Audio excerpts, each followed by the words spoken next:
Question है ऋतुस्राव क्यों होते हैं।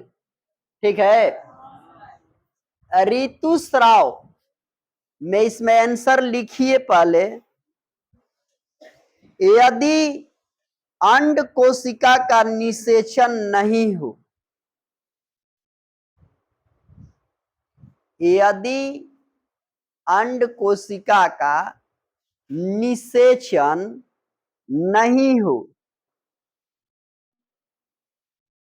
तो यह लगभग 1 दिन तक जीवित रहती है। तो लगभग यह 1 दिन तक जीवित रहती है।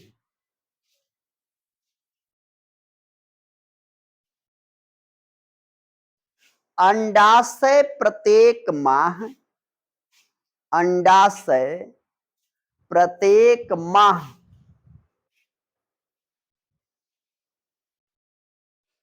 एक अंडे का मोचन करता है।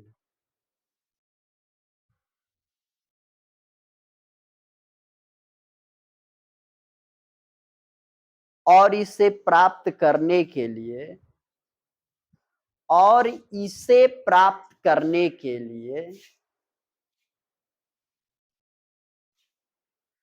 गर्भाशय भी तैयार रहता है। गर्भाशय भी तैयार रहता है।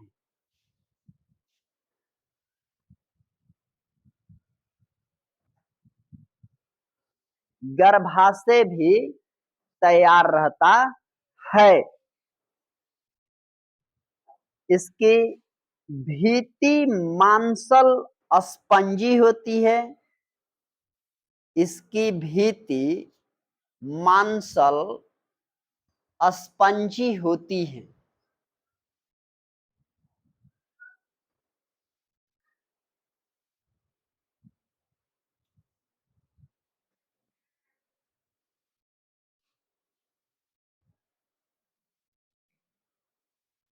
इसे पोषण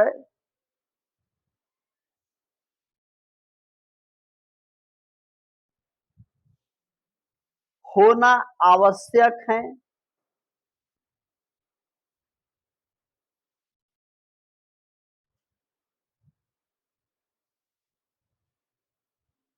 नहीं तो यह विघटित हो जाती है।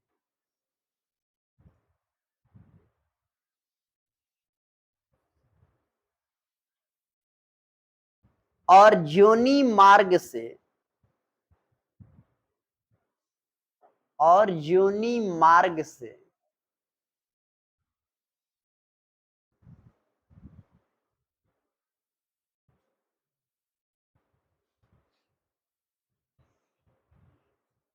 बाहर निकलने लगता है।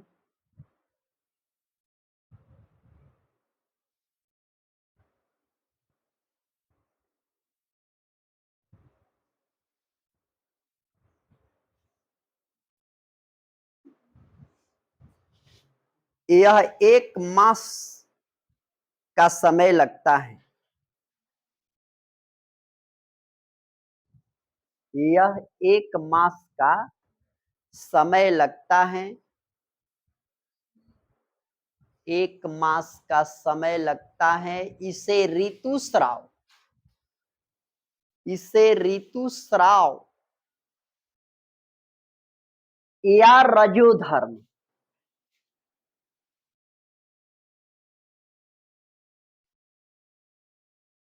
या रजोधर्म, पोस्ट में यहां लिखना MC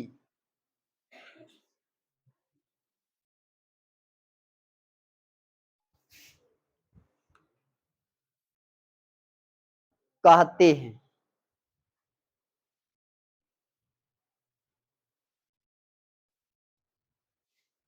यह 2 से 6 दिन तक चलता है। 2 से 6 दिन तक चलता है। 2 से 6 दिन तक चलता है। अब इस बात को ध्यान से समझो, नहीं तो चला जाएगा सब काल के गाल में। अभी चल रहा था रूस और यूक्रेन का युद्ध, साल से ऊपर हो गया चलता। लगता है कि रूस और यूक्रेन लड़े हुए हैं, लेकिन उसमें पूरा वर्ल्ड झोंका गया है, लड़ रहा है। और तब तक इधर अब शुरू हो गया हमास पर आक्रमण। कौन? इजराइल। आज 11वां दिन युद्ध चल रहा है। इसमें भी अमेरिका इजराइल की तरफ आ गया, हिंदुस्तान भी इजराइल की तरफ चला गया। हमास में मुस्लिम कंट्री आ रहे हैं, जितने मुस्लिम कंट्री हैं किधर जा रहा है? हमास की ओर। इसका कारण क्या है? युद्ध चलने का कारण क्या हो सकता है, पता है? इस युद्ध का एक ही कारण है,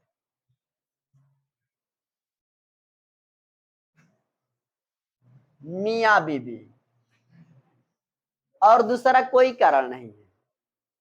मुसलमान हो, हिंदू हो, सिख हो, ईसाई हो, मैं दुनिया खनी पीला पैदा कर रहा है, लाइनें नहीं टूट रहा है।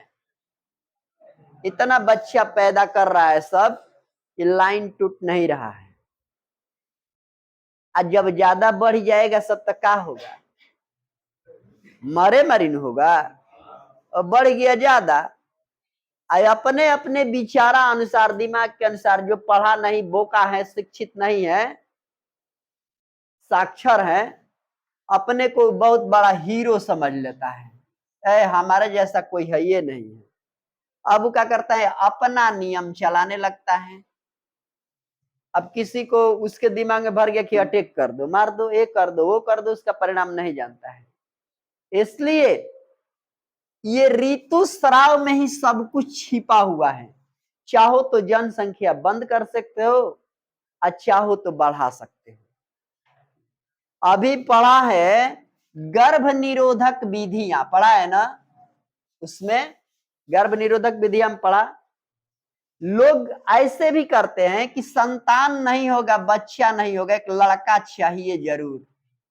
तो लड़का आता गया, तली मन में आ गया कि लड़की चाहिए जरूर, तो लड़कियां आती गई।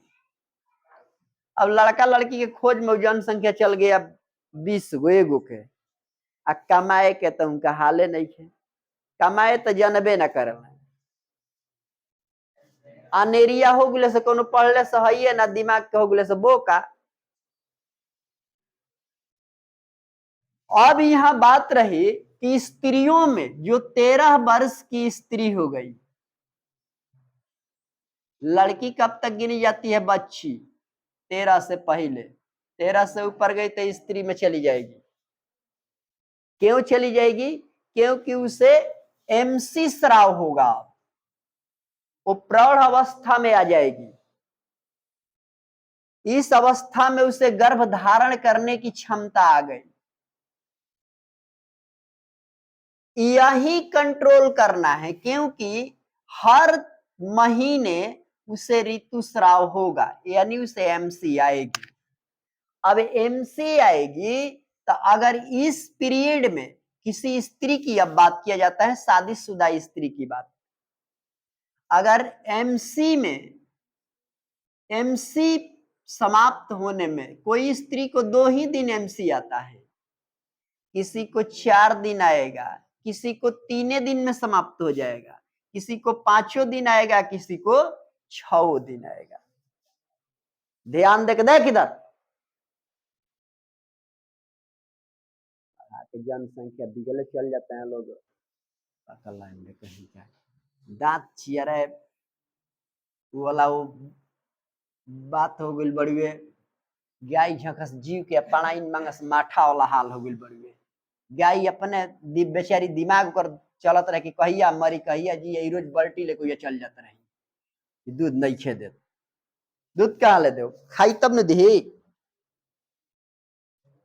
तब इस पीरियड में क्या होता है कि जब किसी स्त्री का एमसी समाप्त हो जाए, तो इस पीरियड में अगर वो अपने हस्बैंड के साथ होती है तो सुन रहा है कि उसका गर्भ जो होता है मांसल स्पेसिस की तरह होता है, अंडा निषेचन करेगा।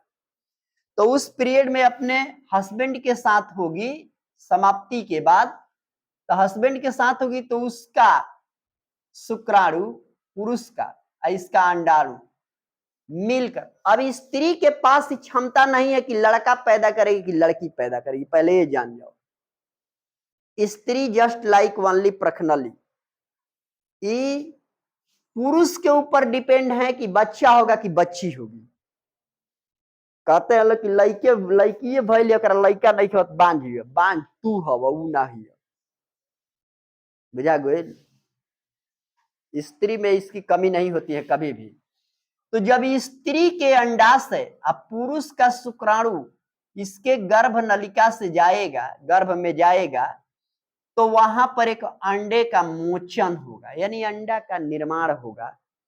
अंडा जब निर्माण होगा तो एक मास बाद यह जाके गर्भ में फटेगा। अब यहाँ डीएनए पीएनए सीएनए डीएनए कुल बनेगा और उसको गर्भ ठहर जाएगा, यानी वो मां बनने वाली हो जाएगी। अगर इसी निषेचन को अगर मान लो स्त्री का एमसी खत्म हो गया और उस पीरियड में पुरुष जो है गर्भ निरोधक अपना रहा है, चाहे स्त्री गर्भ निरोधक गोलियां खा रही है, दोनों में से कोई एक, तो यहां से जो शुक्राणु इसके नलिका में अंदर जाते हैं, अगर कंडोम का इस्तेमाल करता है तो नलिका में नहीं जाएगा, कंडोम से बाहर आ जाएगा, कंडोम के साथ बाहर आएगा, तो स्त्री गर्भवती नहीं रहेगी,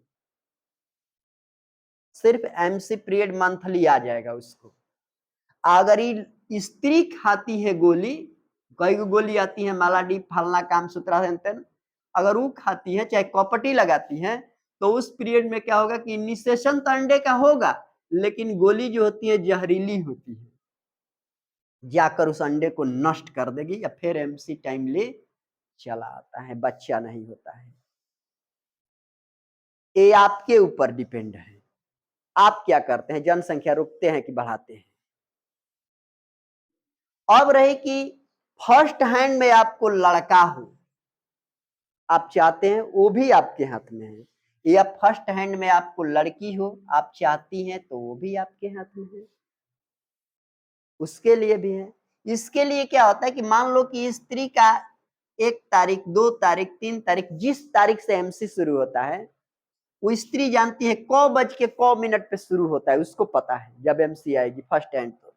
तो वो क्या करेगी कि मान लो कि 1 तारीख को उसको 12 बजे एमसी शुरू होता है, तो 2 तारीख को 12 बजे एक दिन पूरा होगा 24 घंटा में एक दिन पूरा होता है। इस तारीख इससे लेके 3 तारीख को 12 बजे पूरा होगा, 4 को 12 बजे पूरा होगा। तो जिस दिन एमसी उसकी 6 दिन बाद खत्म होती है, 3 दिन बाद खत्म होती है, उसके ऊपर डिपेंड है। अगर मान लो कि 6 तारीख को 12 बजे एमसी उसका बंद हो गया, तो अपना नहा धोआ कर फ्रेश हो गई, स्नान कर लिया, 6 दिन 6 दिन के 12 बजे, 6 से 12 बजे, अब उस 7वां दिन में गिनती होगा। किस दिन में गिनती होगा? 7वां, विषम संख्या आ गई 7, तो यहां से 7वां। अगर इस पीरियड में आप अपनी 12 से लेकर 7 के सुबह 12 बजे तक आप जाते हैं अपनी स्त्री के साथ संभोग करते हैं, तो इस पीरियड में उसको गर्भ ठहरेगा। सिर्फ 20 दिन को अपने स्त्री के साथ रहना है, यानी कि 7, अगला दिन 8 आएगा तो स्त्री के साथ नहीं जाना है, छोड़ दो उस दिन। 9वां दिन आएगा तो स्त्री के साथ फिर जाओ। अगर इस विषम संख्या में गर्भ धारण करती है स्त्री, तो वो गर्ल पैदा होगी, लड़की फिक्स है, जो लड़की होगी। अगर आप यहीं से गिने कि 6 से 7 में विषम संख्या 7वां दिन के चल रहा है ना, मत जाइए स्त्री के पास अपने, इस 7 से 8वां दिन में आप जाते हैं स्त्री के साथ सम वाला में, सम टाइम जो 2 से कटने वाला होता है, उस टाइम में अगर आप जाते हैं, तो फिर विषम दिन रोक दीजिए, मत जाइए, फिर सम दिन उसके साथ जाइए, विषम दिन रोकिए, सम के साथ जाइए। जब वो गर्भ धारण करेगी तब फिक्स है जो वो क्या होगा, लड़का पैदा होगा। ये आप जानिए, इसलिए हमारे ऋषि महर्षि ने गणित बनाया है। और ऋषि महर्षि जो थे अपने अनुरूप कार्य करते थे। अब रहा कि लड़की बुर्बक होगी, तेज होगा, लड़का चालाक होगा, कैसे होगा, इसके लिए अब क्या करेंगे, तो इसका ब्रह्म मुहूर्त सही समय का चुनाव किया जाता है। इसका सही चुनाव आप कीजिएगा तो वेद के तरफ जाना पड़ेगा। वेद बतलाता है कि कब 4 बजे ब्रह्म मुहूर्त में जाइएगा तो बच्चा साधु संत व्यवहार का पैदा होगा। 12 बजे दिन में अगर करते हैं तो राक्षसी प्रवृत्ति का पैदा होगा। इसके बाद उसमें भी और है कि अगर मान लीजिए माता गर्भ में है, अब माता गर्भ में रहती है, गर्भ में गर्भवती है, अब पति पत्नी, चाहे पत्नी आपकी इस बहू सास चाहे ननद रोज झगड़ा करती है, तो ये लड़का होगा चाहे लड़की होगा झगड़ालू होगा, वो भी झगड़ा करेगा, वो भी मारे पीट में विश्वास करेगा, हल्ले गुल्ले में विश्वास करेगा। अगर प्रतिदिन आप धार्मिक कार्य करती हैं, खुश रहती हैं, तो आपका बच्चा जो पैदा होगा वो धार्मिक प्रवृत्ति का होगा, खुशहाल रहेगा, शांति रहेगा, झगड़ा नहीं करेगा। ये आपके ऊपर डिपेंड करता है। अब पूछो कैसे, तो इधर से मान लो यहां से एरिया, इधर का एरिया जो है शांति में है और उधर का एरिया झगड़ालू है, तो उधर वाला सब जो है ससुरा सरवा करेगा सब, इधर वाला ससुरा सरवा नहीं करेगा। परिवेश है, परिवेश के ऊपर डिपेंड करता है। उसी तरह गर्भ में बच्चा जो है माता के गर्भ में पढ़ता है। हमारे शास्त्र कहते हैं अर्जुन जब अपने सुभद्रा को सिखा रहे थे चक्रव्यूह तोड़ने का नियम, तो अभिमन्यु उसी गर्भे में जान रहा था। अब बाहर निकला तो सिर्फ गर्भ वही से बोल दिया अपने ताऊ से कि हम तोड़ना जानते हैं। इसलिए सारी बातें ध्यान में रखना चाहिए। यानी कि बैठ के लतखोराई कर रहा है, हाजिरी बना रहा है, तो लात तो मिलबे नहीं करी, हाजिरी बनावत है।